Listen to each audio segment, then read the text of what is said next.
All right, I am back. If you remember 2 weeks ago, I was working on getting people to move, basically, not just pathfinding, but like information, trying to make it look natural. Let me pull up. Like a while back, I had something like this. This is like the basic attempt at a navmesh. And the problem is, with this, technically, what's happening with this attempt is there's one squad brain telling every unit what to do at the same time. So they all walk too much in unison and it doesn't look natural. And then, but more importantly, um, the rotation of every time they hit a turn. Let me show you by clicking on that red triangle. When they hit the next waypoint, watch how they kind of just jerk right there.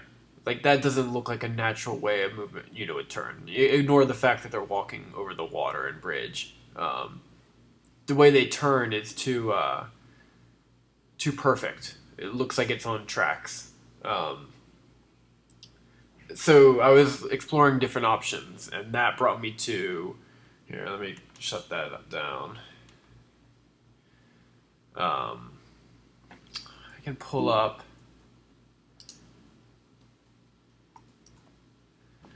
I did this test.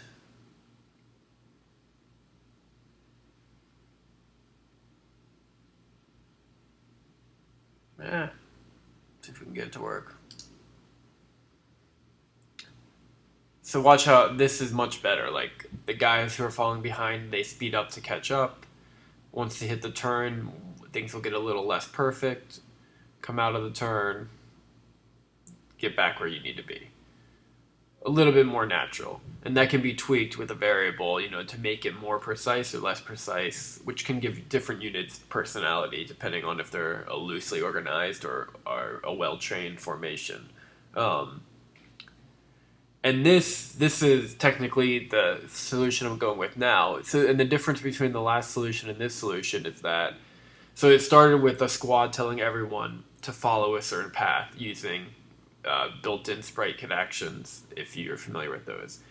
Then I spent about a week or so learning and reading everything I could about steering, which usually every unit has their own brain. And steering's great, and the main problem with it is there's two main problems. One, doing curves, like connecting a bunch of waypoints with curves.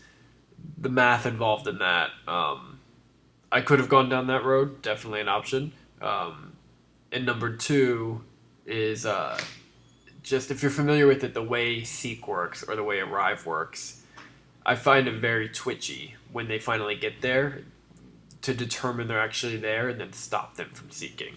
Those problems both could be overcome for sure, but I decided to combine built-in sprite kit actions with steering.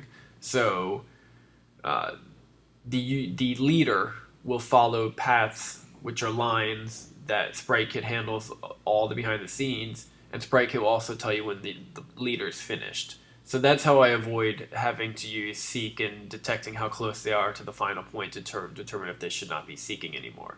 And then all of the followers, they go on, they update every frame. Like, let me see if here's a follower. In every frame, he gets his desired position, desired vector, and moves towards that position. And that's how the unit stays with the guy. So let's run with my arc what that hybrid solution looks like.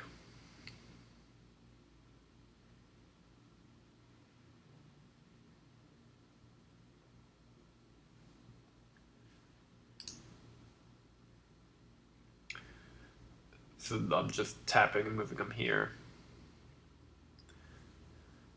So you'll see they're not. There's a bug where they're facing one pixel to the right of them because that's where they think they should be. In reality, when they're turning, they should face the way they think they need to be, and when they're walking, they should face the way the leader is facing.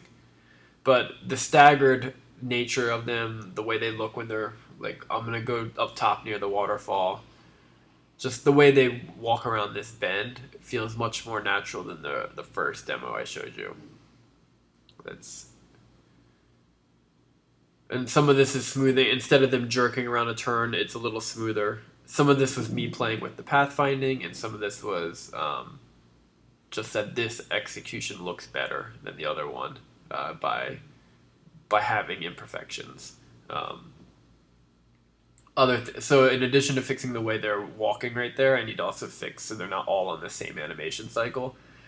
That'll be a good step. Other bugs like once the leader stops, he knows he's there. He needs to communicate that to the leaders that he's done, and then it's so that way that every frame they're not running what they need to be running. Save some CPU cycles and just tell them to shut up if the leader's not doing anything.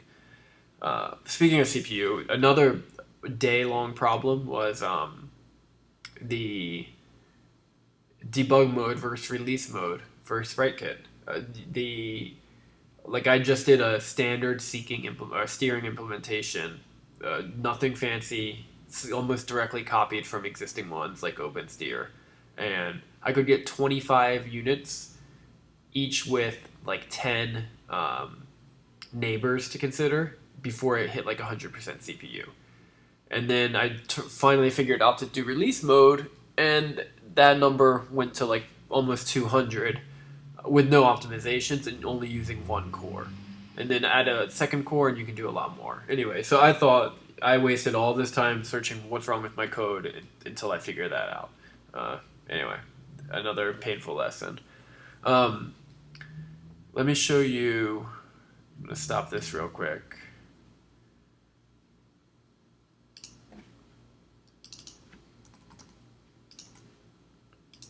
I may have shown this before, but it'll give you an idea of what the navmesh and the pathfinding looks like underneath the scenes.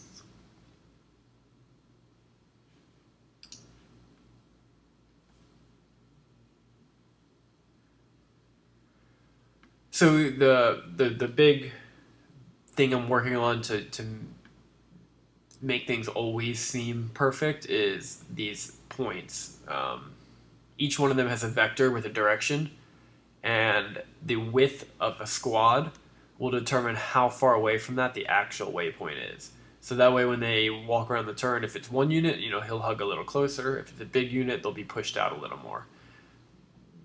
So far seems okay, but I'm not convinced that's the best solution.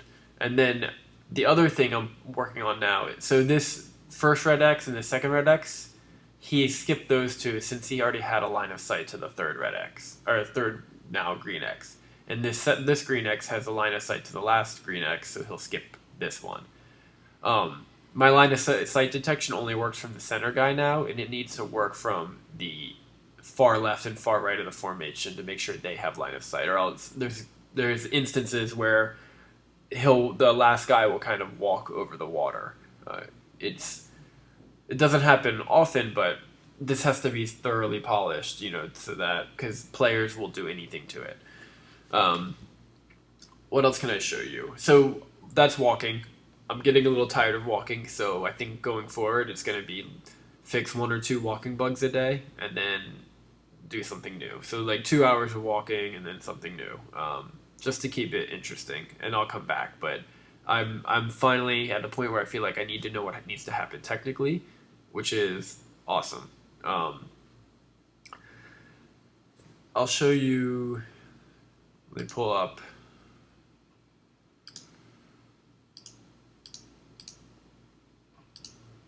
Just to show you something other than code.